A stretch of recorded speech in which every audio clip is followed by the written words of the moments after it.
Ada seorang sufi ketemu orang yang kehilangan kunci. Orang ini tanya, ada ndak sih yang menemukan kunci? Pintuku terkunci dan aku berdiri di jalanan. Bila pintuku tertutup terus, apa yang harus aku lakukan? Terus sufi ini jawab begini, mengapa engkau risau? Pintu itu kan pintumu. Tinggal saja dekat pintu meskipun tertutup. Bila engkau punya kesabaran untuk menunggu cukup lama, tentu seseorang akan membantumu membukakan pintu bagimu. Keadaanmu jauh lebih baik dari aku. Karena aku tidak punya pintu, ya tidak punya kunci. Doakan saja pada Tuhan, semoga aku dapat menemukan pintu yang terbuka atau yang tertutup. Ini mungkin sindiran bagi kita ya. Ilmu kita banyak, wawasan kita luar biasa, tapi kita mau memulainya dari mana kita tidak tahu. Kita tidak ngerti pintunya. Masuknya dari mana Pak? Memulainya dari mana? Terus kita bingung. Masih lebih mending orang yang kehilangan kunci tadi. Dia tahu pintunya meskipun tidak ngerti kuncinya. Tinggal dia tunggu saja depan pintu atau lama-lama mungkin dia bisa buka pintunya.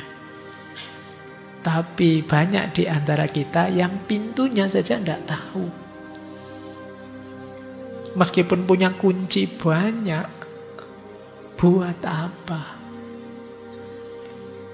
Nah, mungkin kayak ilmu tadi kita ibaratkan kunci. Kan kita punya banyak pintu ini. Kita punya banyak kunci. Tapi pintunya mana? Jadi orang yang kehilangan kunci tadi, dia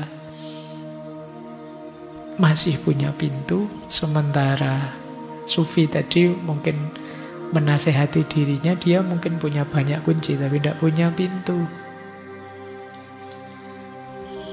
Kita tengok diri kita ya. Ya kalau kita mungkin ya pintu ya tidak punya, kunci ya tidak punya. Kita tidak pernah nyari apa-apa.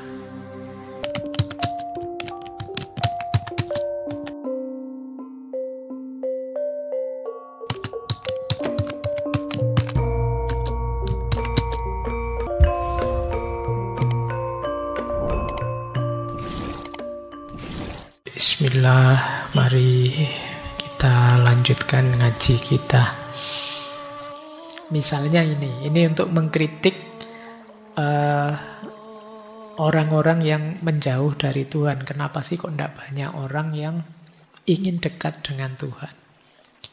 Jadi satu malam, satu ketika Syekh Bayazid atau Abu Yazid Bustami keluar kota. Dia merasakan ada kesunyian yang dalam. Bulan padahal sedang terang benderang, bintang-bintang ya terang. Tapi Syekh Bayazid melihat kok tidak ada satu orang pun ya. Terus dia merasa sedih. Terus beliau bermunajat begini, ya Robbi, ya Allah, betapa hamba ini sedih. Mengapa istana yang begitu indah mengesankan ini begitu sunyi dari pemuja yang penuh damba. Harusnya situasi seindah ini banyak orang yang memujamu, beribadah padamu, mendekat padamu. Kenapa kok tidak ada? Kemana manusia-manusia itu? Terus tiba-tiba ada suara di telinganya Syekh Bayazid. Tidak usah engkau heran, raja tidak memperkenankan sembarang orang datang ke istananya. Keagungannya tidak memungkinkan dia menerima para petualang di pintunya. Meski di tempat suci keagungan yang penuh kegemilangan, dia tidak menghargai mereka yang mengantuk dan tidak peduli. Ini tidak tentang ngaji ya. Ini beneran kalimatnya begitu. Bahkan engkau pun satu di antara 1000 yang mohon perkenan dan engkau pun harus menunggu dengan penuh kesabaran. Jadi ketika mengeluh kemana ya manusia-manusia ini kok banyak yang tidak sadar. Alasannya yang pertama, ya Allah tidak sembarangan membiarkan orang menghadap padanya. Jadi makanya kesadaran kita kok tidak nyampe ke situ, ya berarti Allah belum menghendaki kita. Begitu kita sadar, ya Allah, aku kok masih banyak mikir dunia, jangan-jangan kau masih belum menghendakiku, itu segera harusnya kita bertobat. Jadi biar kita layak untuk menghadapnya. Mungkin Allah tidak menganggap kita layak, maka kita belum dibuka hati kita untuk sadar mendekat padanya. Itulah kenapa kadang-kadang ada orang itu ya dengan kepintarannya, dengan keahliannya, justru memposisikan dirinya menjauh dari Allah. Allah urusan besok saja. Allah, apa ada Tuhan, itu ngarang-ngarang saja Allah. Memang oleh Allah diposisikan di situ, berarti Allah belum berkenan dia hadir menghadap padanya. Itu kalau kita begitu sadar kita ada di posisi itu, harusnya segera kita bertobat, memperbaiki diri untuk mendapatkan ridhonya Allah, biar kita bisa dekat dengannya. Karena kadang-kadang bahkan sudah di rumahnya Allah saja, kadang-kadang kita itu ya, kan ada orang itu yang sudah ke masjid tapi tidak sholat. Kadang-kadang ada yang pinter ngaji tapi malas ngaji. Ada macam-macam posisinya. Itu berarti Allah belum menghendaki kita. Dan begitu kita ya Allah, aku itu dulu lumayan loh ya, juz 30 hafal, ngaji lancar. Sekarang kok malas ngaji aku ya. Yes. Pokoknya jadi jangan-jangan ini seperti kalimat di ceritanya Syekh Abu Yazid ini, Allah tidak menghendaki kita. Kita masih termasuk orang yang sembarangan, dan Allah tidak mau orang sembarangan menghadap dia. Bahkan kita sudah memperbaiki diri pun kita tetap harus ngantri. Sebagaimana engkau Abu Yazid, engkau masih diuji lagi sejauh mana kesungguhanmu dan kesabaranmu. Ayo kita lanjutkan. Ada lagi kisahnya Syekh Shibli. Syekh Shibli ini juga beliau sufi besar. Satu ketika ada seorang laki-laki menemui Syekh Shibli sambil menangis. Terus Syekh Shibli tanya, kenapa dia menangis? Orang ini jawab, wahai Syekh, aku punya sahabat yang dia ini baik sekali. Keindahannya membuat jiwaku sehijau ranting-ranting musim semi. Kemarin dia meninggal, dan rasanya aku pun seperti mati karena duka cita. Kita akan sering mendengar kabar sahabat kita, orang terdekat kita meninggal, dan kita sangat sedih. Terus ditegur oleh Syekh Shibli, kenapa engkau bersedih? Sekian lama engkau telah memilikinya sebagai sahabat. Sudah banyak manfaat yang kamu dapat bersama dia. Sekarang pergilah dan cari sahabat yang lain, sahabat yang tidak mungkin mati, maka engkau tidak akan sedih. Ya sederhananya, dekatlah pada Allah. Keterikatan akan sesuatu yang fana hanya akan mendatangkan duka. Jadi ini juga dorongan untuk ayo tetap apapun yang terjadi di dunia ini, ayo tetap kita mendekat pada Allah.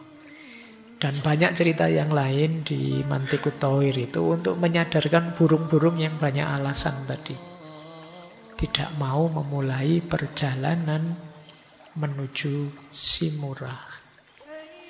Nah, setelah berdebat lama, akhirnya mereka sadar. Dimulailah perjalanan itu.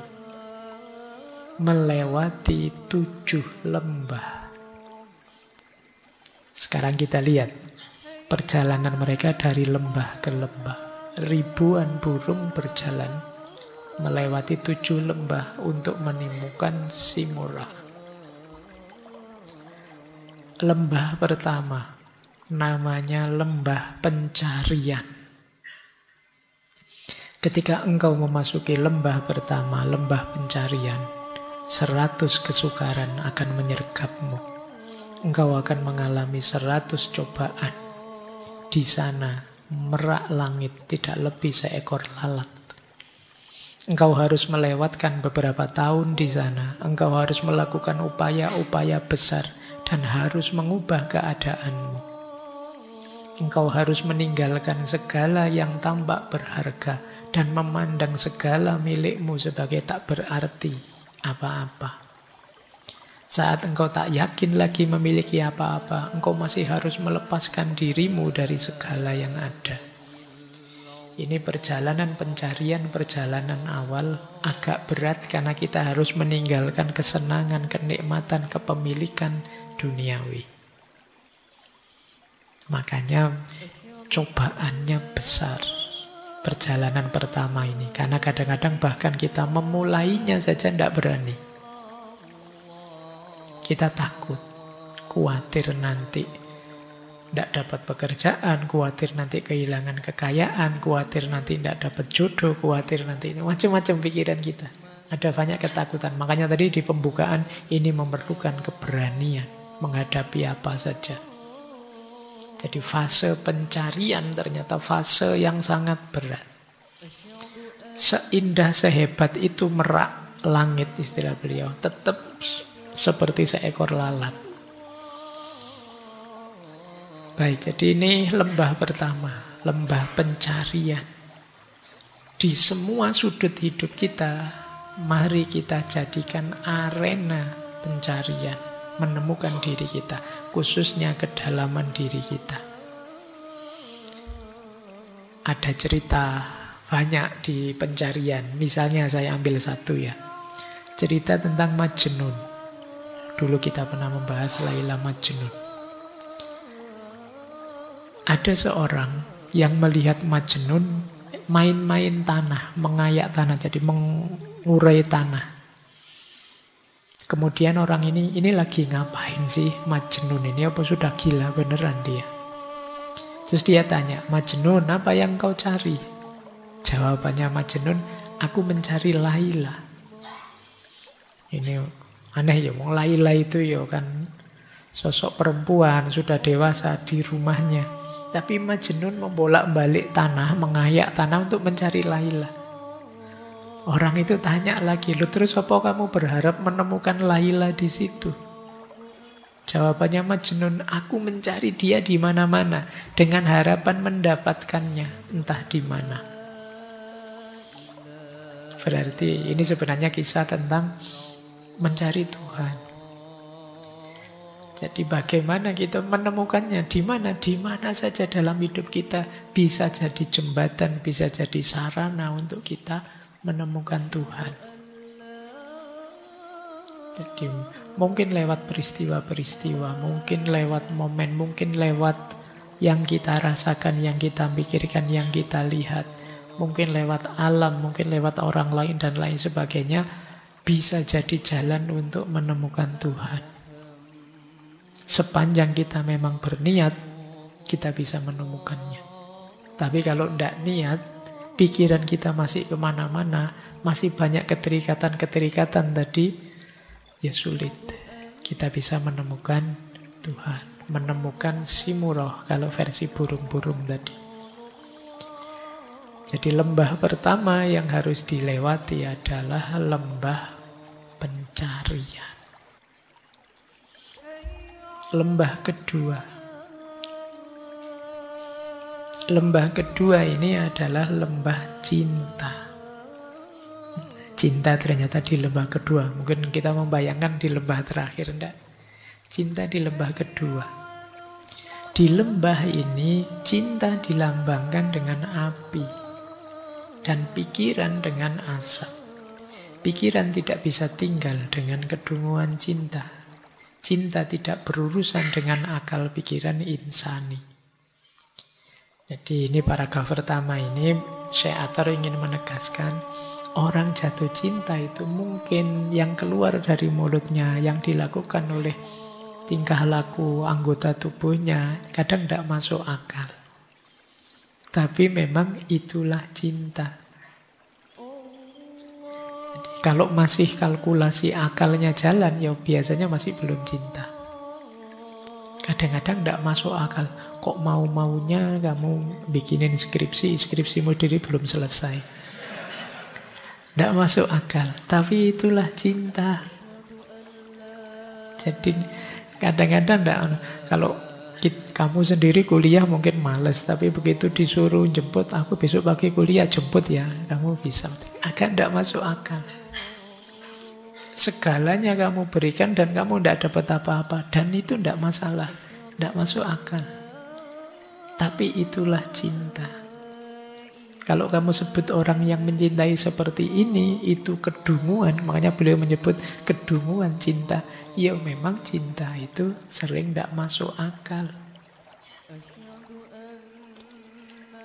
Baik, ya meskipun nanti ada bagian-bagian di mana akal kita libatkan untuk mewujudkan keinginan membahagiakan yang kita cintai. Dilanjutkan begini di lembah cinta. Bila engkau memiliki penglihatan batin, zarrah itu atom. Dari dunia yang kelihatan ini akan tersingkap bagimu. Bila engkau memandang segalanya dengan mata pikiran biasa, engkau tidak akan pernah mengerti betapa perlunya cinta.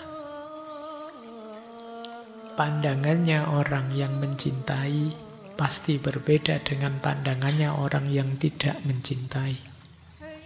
Ketika aku mencintaimu, maka saat melihatmu yang ada di pikiranku adalah apa yang terbaik yang bisa aku berikan padamu. Meskipun itu mungkin menggangguku, meskipun itu mungkin tidak nyaman padaku, tapi asal itu membahagiakanmu, tidak masalah. Ini pandangannya orang yang mencintai. Aku pingin begini sih, tapi dengan mempertimbangkan dirimu, sudahlah, tidak usah saja. Aku senang nyanyi sih, tapi dengan mempertimbangkan kau mesti terganggu oleh suaraku menyanyi, sudah aku tidak usah nyanyi. Ini orang mencintai. Jadi yang dipertimbangkan selalu yang dicintai. Makanya banyak ulama menyarankan kita melihat segala sesuatu dengan ainur rohmah. Dengan mata, dengan pandangan orang yang mencintai. Karena pandangannya orang yang mencintai itu selalu orientasinya ingin memberi yang terbaik bagi yang dicintai. Dan ini ada di lembah yang kedua. Ini agak lebih berat dari yang pertama. Karena yang pertama ada pengorbanan melepaskan. Di yang kedua ada keinginan membahagiakan, melakukan yang terbaik untuk yang dicintai. Kata Syekh Attar, hanya dia yang telah teruji dan bebas dapat merasakan ini. Ia yang menempuh perjalanan ini hendaknya punya 1000 hati. Karena setiap sebentar dia dapat mengorbankan satu. Kalau hatimu kecil, hatimu sempit, sulit kalian menghidupkan cinta. Untuk mencintai kalian harus punya 1000 hati. Setiap saat harus kamu korbankan satu-satu untuk kebahagiaan yang engkau cintai. Ini lembah kedua. Perjalanannya tambah berat. Perjalanan di lembah ketiga. Lembah ketiga yang harus ditempuh adalah lembah kesadaran. Lembah kesadaran, kadang ada yang menerjemahkan keinsafan.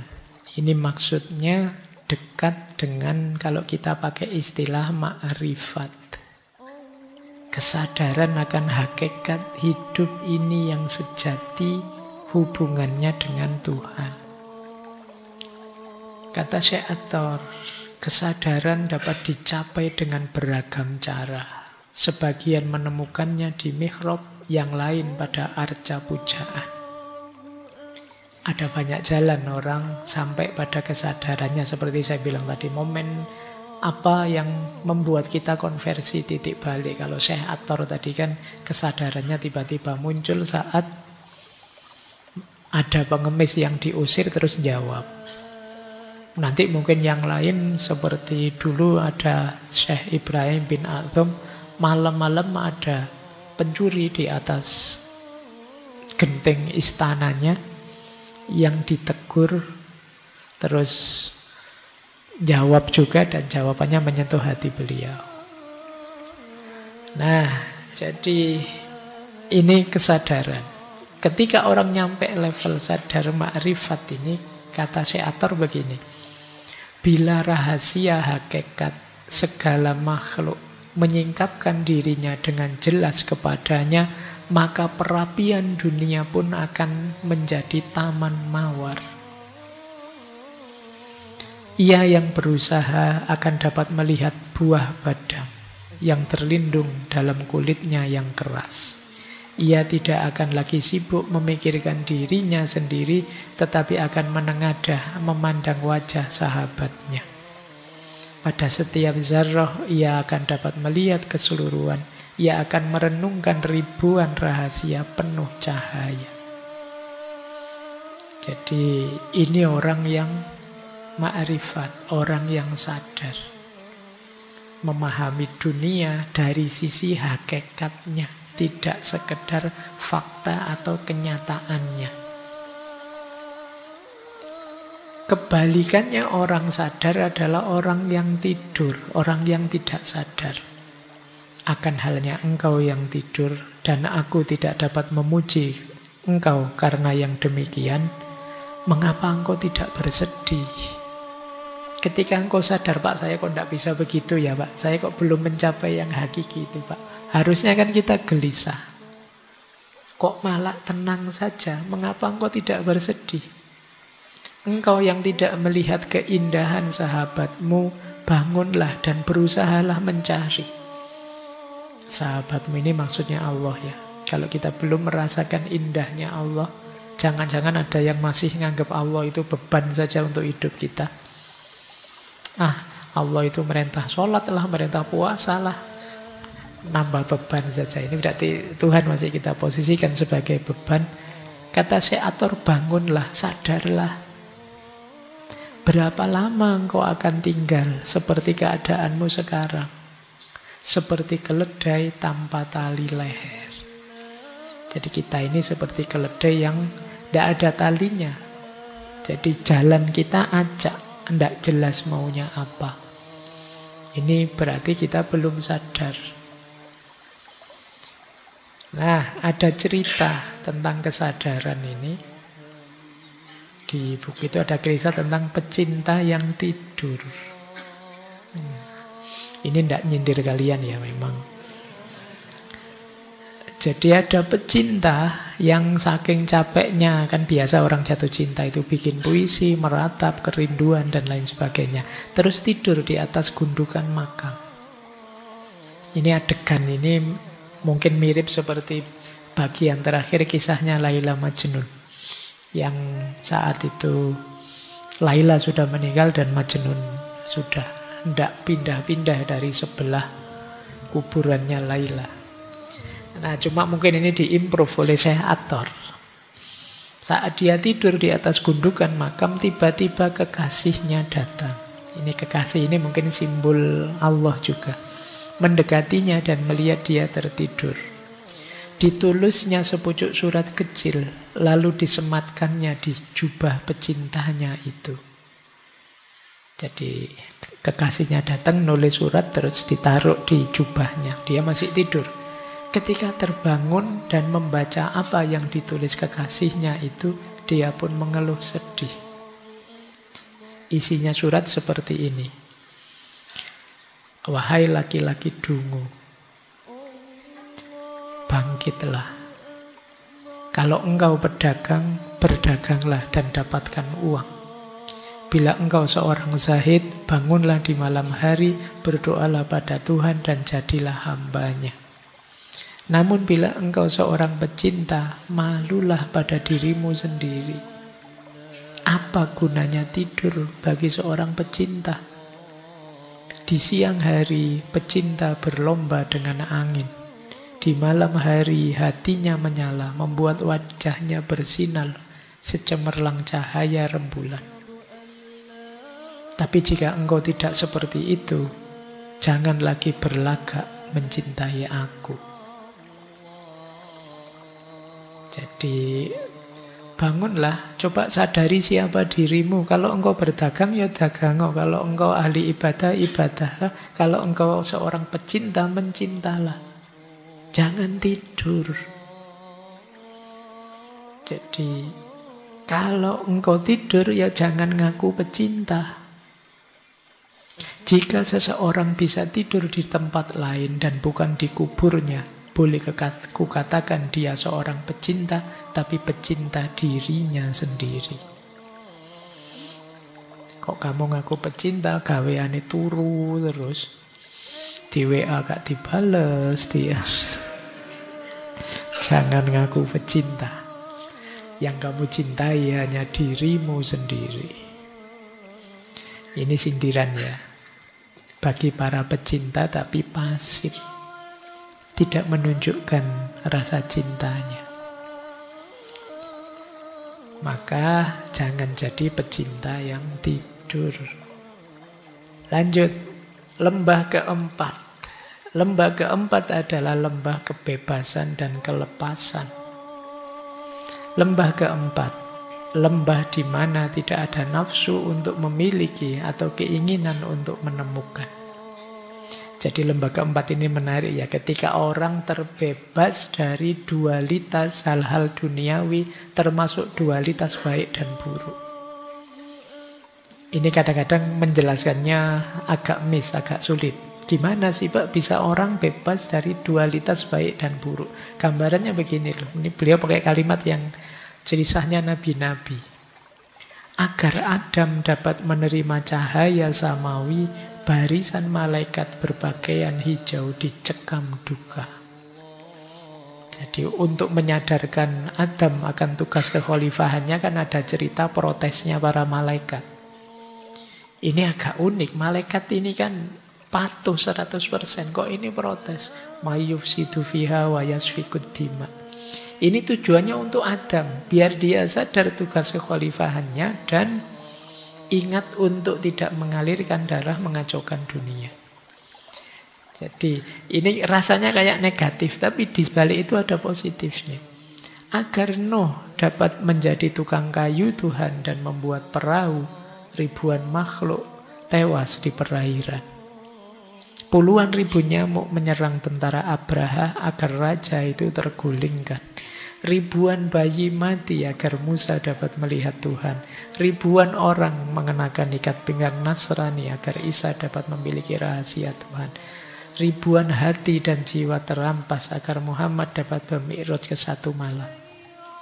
Di lembah ini tiada apapun yang baru atau yang lama akan berharga. Engkau boleh berbuat atau tidak berbuat. Jadi dualitas baik buruk itu yang duniawi di dunia ini yang kita anggap buruk dari perspektif yang berbeda bisa saja itu baik. Kamu sakit, sakitmu itu rezeki bagi para dokter.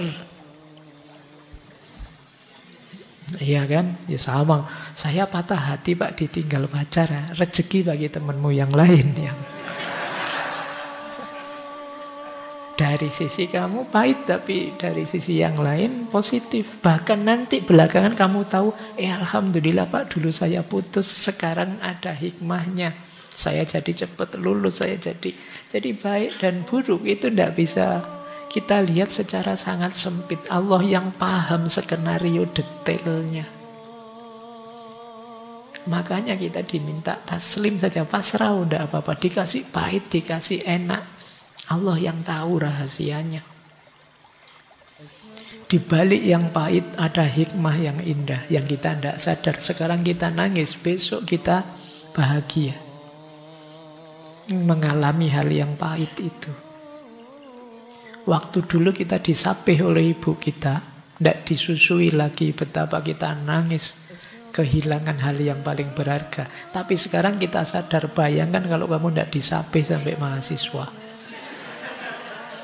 Hikmahnya luar biasa, sekedar nyampe meskipun kamu dulu nangis. Jadi hidup ini seperti itu. Ini kalau di filsafat Jawa ada istilah sastro jendro. Sastra gender itu sastra yang level dalam, yang melihat hidup ini biasa saja, tidak usah terlalu ojo gumunan, ojo kagetan. Ada baik, ada buruk. Di balik kebaikan mungkin ada keburukan, di balik keburukan mungkin ada kebaikan yang tidak kita sadari. Jangan terikat oleh dualitas baik dan buruk. Oke. Oh, itu kalau kita bisa nyampe ke level ini, di situ kita menemukan rahasianya hidup tenang. Kita nikmati saja apa yang terjadi. Hujan alhamdulillah, tidak hujan alhamdulillah. Hujan jadi segar, tidak hujan kita bisa nyaman, tidak perlu pakai jas hujan. Kan biasa saja. Nah, ada kisah yang menarik di situ, yaitu kisah Syekh dengan seorang muridnya. Ada seorang murid yang bertanya pada gurunya dengan pertanyaan yang ngaco, tidak berguna. Terus Syekh itu menjawab, lebih dulu basuhlah mukamu, kemudian dapatkah wangian kesturi tercium dalam bau kebusukan? Kalau kamu bisa mencium wangi dari bau busuk, baru pertanyaanmu tak jawab. Kalau tidak, aku tidak akan memberikan pengetahuan pada orang yang mabuk. Jadi ini ada guru yang muridnya bertanya, pertanyaannya ngaco. Guru jawabnya juga agak dalam. Saya jawab pertanyaanmu asal kamu bisa mencium bau wangi dari bau yang busuk. Kalau kamu bisa jawab, kalau kamu bisa menciumnya, berarti kamu sudah, levelmu sudah bisa tak jawab pertanyaanmu. Kalau belum, ya kamu belum nyampe. Orang yang bisa mencium wewangian dari bau busuk, yaitu seperti orang bisa menemukan hikmah dari peristiwa pahit. Orang bisa menemukan yang positif dari kenyataan negatif. Ini orang yang levelnya lebih tinggi. Bandingkan dengan kita. Kalau kita kan sekarang ada sulit pun mengeluh. Bahkan kita diberi kenikmatan pun cemas. Jangan-jangan setelah ini pahit lagi. Jangan-jangan ini sementara. Wong diberi enak toh kita takut. Nah, mari kita flat saja ini, makanya istilahnya lembah kelepasan dan kebebasan. Kita melepaskan diri dari keterikatan dualitas hidup. Senang susah, menang kalah, itu semuanya sifatnya fana sementara. Kita temukan saja kebaikan di baliknya. Lembah kelima, ini lebih dalam lagi lembah kelima. Lembah kelima adalah lembah kesatuan. Kata beliau begini, di lembah ini segalanya pecah berkeping-keping, kemudian menjadi satu. Segala yang menegakkan kepala di sini, menegakkan kepala dari kerah yang satu, itu juga. Meskipun engkau seakan melihat wujud yang banyak, namun pada hakikatnya hanya satu. Semua merupakan esa yang sempurna dalam keesaannya. Dan sekali lagi, yang engkau lihat sebagai esa tidaklah berbeda dengan yang tampak sebagai banyak. Jadi lembah kesatuan ini kita sampai pada kesadaran bahwa yang macam-macam kita lihat itu hakikatnya ya hanya satu. Karena satu-satunya yang wujud itu Allah. Keberadaan kita, wujud kita itu kan hanya dipinjami saja oleh Allah. Hanya sementara. Makanya dalam dunia tasawuf itu sering disarankan, mari kita sadari hakikat makhluk lebih dalam. Hakikat makhluk lebih dalam itu ya penciptanya. Adanya kita, mari mengingatkan ke pencipta kita. Kita itu sebenarnya tidak ada. Diadakan oleh Allah, baru kita ada. Besok ada kita, dicabut lagi, diambil lagi. Meskipun karena Allah memberi kita nafsu, memberi kita akal, kemudian muncul ego kita, yang kita merasa sulit sekali lepas dari ada kita. Kita ingin ada terus. Seolah-olah ada itu milik kita. Padahal ada itu hanya pinjaman dari Allah. pada saatnya akan kembali ke sana. Cuma ego kita menghalangi, seolah-olah kita minta untuk ada terus. Makanya kita senang ketika dijanjikan jannah kholidina fiha. Wah, itu bisa terus-terusan di sana, wis enak wis terus. Sehingga kita lupa pada Allahnya. Nah, perjalanan kesatuan ini kalau kita sudah punya kesadaran ini, maka kembali pada Allah itu jadi ringan. Karena memang kita asalnya dari sana. Keberadaan kita hari ini ya pinjaman dari Allah saja. Nah, ada cerita pendek di Mantikut Thoir itu ketika seorang pecinta menyelamatkan kekasihnya. Jadi ada cerita seorang wanita muda jatuh ke sungai. Kemudian pecintanya, orang yang mencintainya terjun menyelamatkannya.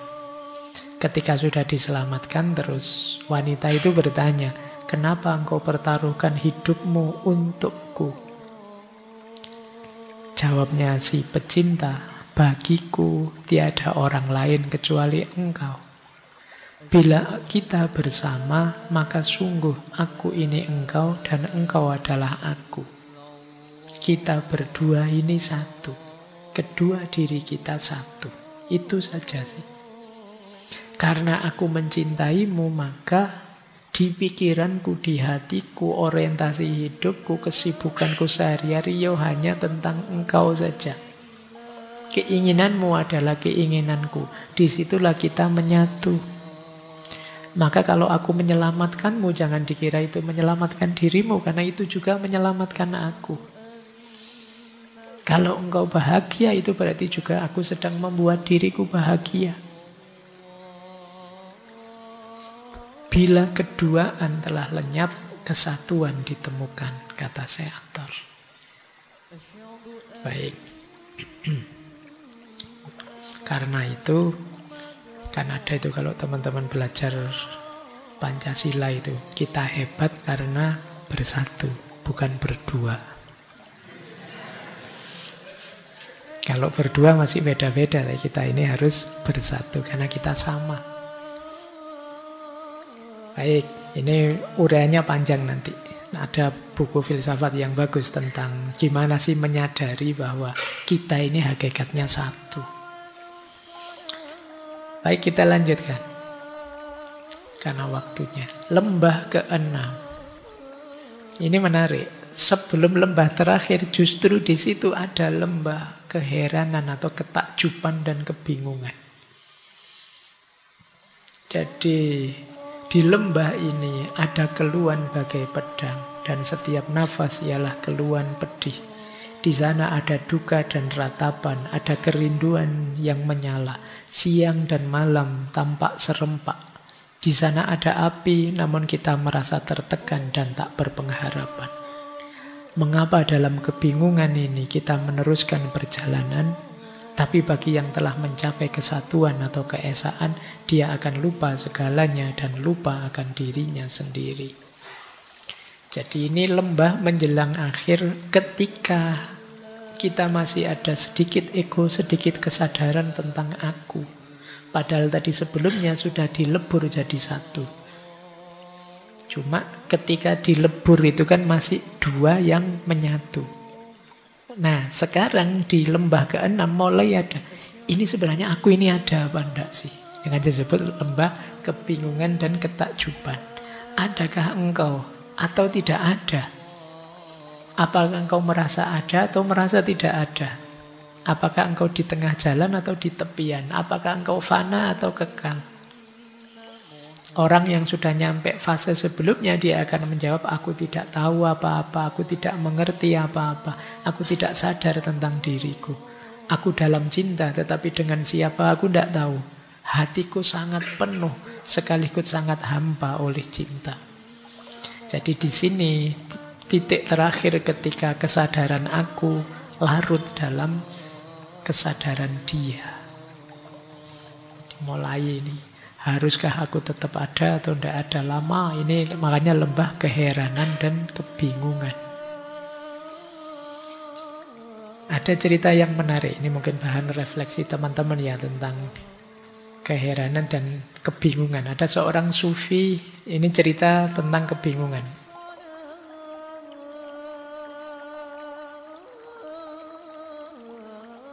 Ada seorang sufi ketemu orang yang kehilangan kunci. Orang ini tanya, ada enggak sih yang menemukan kunci? Pintuku terkunci dan aku berdiri di jalanan. Bila pintuku tertutup terus, apa yang harus aku lakukan? Terus sufi ini jawab begini, mengapa engkau risau? Pintu itu kan pintumu. Tinggal saja dekat pintu meskipun tertutup. Bila engkau punya kesabaran untuk menunggu cukup lama, tentu seseorang akan membantumu membukakan pintu bagimu.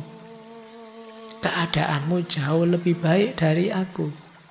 Karena aku tidak punya pintu, ya tidak punya kunci. Doakan saja pada Tuhan, semoga aku dapat menemukan pintu yang terbuka atau yang tertutup. Ini mungkin sindiran bagi kita ya. Ilmu kita banyak, wawasan kita luar biasa. Tapi kita mau memulainya dari mana kita tidak tahu. Kita tidak ngerti pintunya. Masuknya dari mana Pak? Memulainya dari mana? Terus kita bingung. Masih lebih mending orang yang kehilangan kunci tadi. Dia tahu pintunya meskipun tidak ngerti kuncinya. Tinggal dia tunggu saja depan pintu atau lama-lama mungkin dia bisa buka pintunya.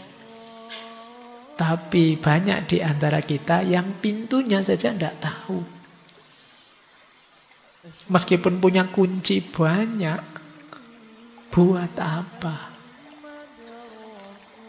Nah, mungkin kayak ilmu tadi kita ibaratkan kunci. Kan kita punya banyak pintu ini. Kita punya banyak kunci. Tapi pintunya mana? Jadi orang yang kehilangan kunci tadi dia masih punya pintu. Sementara sufi tadi mungkin menasehati dirinya, dia mungkin punya banyak kunci tapi tidak punya pintu. Kita tengok diri kita ya. Ya kalau kita mungkin ya pintu ya tidak punya, kunci ya tidak punya. Kita tidak pernah nyari apa-apa. Terakhir, lembah ketujuh, lembah keterampasan dan kefanaan. Ini lembah di mana kita yang setetes air bergabung dengan samudera. Terakhir dari semua itu menyusul lembah keterampasan dan kematian yang hampir tak mungkin diperikan, tidak bisa dijelaskan. Titik air yang menjadi bagian dari lautan raya ini akan tetap tinggal di sana selamanya dan dalam kedamaian. Di laut yang tenang ini, pada mulanya kita hanya akan mengalami kehinaan dan keterbuangan, tetapi setelah terangkat dari keadaan ini, kita akan memahaminya sebagai penciptaan dan banyak kerahasiaan akan tersingkapkan. Bila kayu cendanya dan duri-duri menjadi abu, keduanya tampak sama, tetapi mutu keduanya berbeda. Barang najis yang dimasukkan dalam air mawar akan tetap najis karena sifat dasarnya semula. Tetapi barang suci yang dijatuhkan ke lautan akan kehilangan wujudnya dan akan menyatukan diri dengan lautan itu dengan segala geraknya. Orang yang sampai lembah ketujuh ini dia sudah bersih, maka dia bisa bergabung dengan samudera. Seperti setitik air. Kalau dia kotor, maka dia hanya akan mengotori lautan, mengotori samudera. Oleh karena itu, di sini kita, ini kalau bahasa tasawuf kita sudah fana, kita lenyap, ditelan oleh kesejatian. Dengan berhenti ada secara terpisah, dia akan mendapatkan keindahannya. Dia ada dan tidak ada. Bagaimana hal ini mungkin terjadi? Pikiran tidak dapat membayangkannya. Jalani saja, kita akan sampai di titik ini kalau kita memang tekun mendaki dan mendapatkan ridhonya. Ini lembah terakhir, kita menyebutnya fana. Lenyapnya diri kita, yang tersisa hanya Allah saja, hanya Tuhan saja. Dalam ekstase kebahagiaan yang luar biasa, karena diri kita, ego kita musnah, kadang-kadang muncul kalimat-kalimat yang bagi level kita ini kalimat yang bahaya. Seperti Syekh Abu Yazid Bustami yang sampai bilang Subhani, Subhani, Maha suci aku, Ana al-haq seperti al-halaj. Ini ada di makom ini. Jadi bukan manusia yang ngaku Tuhan, tapi diri yang sudah lenyap bersatu dengan Tuhan. Ini level lembah ketujuh. Nah, ternyata perjalanan dari lembah pertama sampai lembah ketujuh itu tidak sesimpel saya jelaskan sekitar 30 menit tadi. Ribuan burung yang menuju Tuhan hampir semuanya lenyap. Banyak yang hilang di lautan, ada yang binasa di puncak gunung-gunung tinggi, tersiksa oleh dahaga. Ada yang terbakar sayapnya, ada yang hatinya mengering karena api matahari, ada yang dimangsa harimau, ada yang mati kelelahan di gurun dan hutan belantara dengan bibir kering dan tubuh kepanasan. Ada yang menjadi gila dan saling berbunuhan karena sebutir jawawut. Jawawut kalau teman-teman ngerti ya. Ini akar kata Jawa. Makanan khas Jawa. Ada pula yang karena lemah oleh penderitaan dan keletihan jatuh di jalan dan tak kuat melanjutkan perjalanan yang lebih jauh lagi. Yang lain ada yang takjub, terpesona oleh apa yang mereka lihat, berhenti di tempat itu, melongo, tercengang. Dan banyak yang berangkat hanya karena ikut-ikutan, ingin tahu dan mencari kesenangan, akhirnya tewas tanpa mendapat gambaran tentang apa yang mereka cari dalam perjalanan yang mereka mulai tempuh itu. Dari burung yang beribu-ribu, hanya 30 saja yang sampai ke tujuan perjalanan. Jadi terakhir hanya tinggal 30 yang bisa ketemu Simurah. Jadi mereka masuk, nanti ada ceritanya, buka gerbang, masuk, ketemu Simurah. Ketika mereka sepenuhnya merasa tenang dan terlepas dari segala apapun, mereka menjadi sadar bahwa Sang Simurah ada di sana bersama mereka. Matahari keluhuran memancarkan sinarnya, dan dalam saling merenungi wajah sesama mereka, ke-30 burung dari dunia luar ini menatap Sang Simurah dari dalam. Dari dalam itu ada di kedalaman diri. Ini amat menakjubkan, karena mereka tidak bisa membedakan apakah mereka tetap mereka atau mereka telah menjadi Simurah. Jadi ketika nyampe puncak tadi, ya karena ada persatuan tadi, sekarang aku dan dia ya jadi satu. Dalam suasana tafakkur, mereka menyadari bahwa merekalah Sang Simurah dan Sang Simurah adalah ke-30 burung itu juga. Ini menarik kalau kalian cari arti kata-kata Simurah, itu dari kata-kata si dan mor, bahasa Persia. Mor artinya burung dan si artinya 30. Jadi Simurah artinya 30 burung. Pas dengan 30 burung yang selamat tadi. Saat mereka menatap Sang Simurah, mereka melihat bahwa sungguh Sang Simurah lah yang ada di sana. Dan ketika mereka mengarahkan pandangan ke diri mereka sendiri, mereka melihat bahwa mereka sendiri Sang Simurah.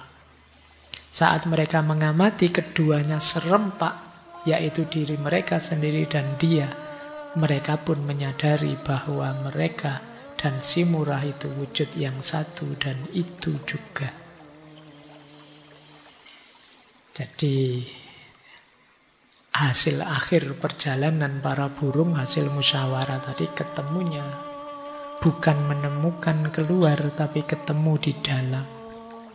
Bahwa hakikatnya diri mereka adalah memuat hakikat ilahiyah.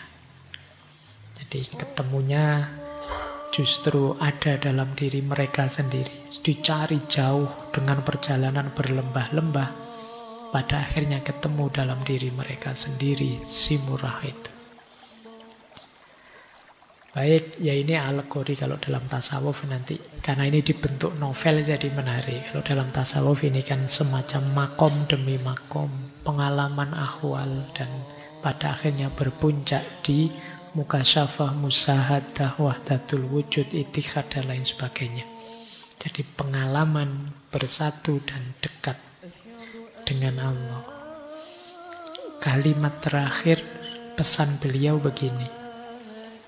Mungkin untuk akhir tahun ya, bahan kita muhasabah. Tahukah engkau apa yang engkau miliki?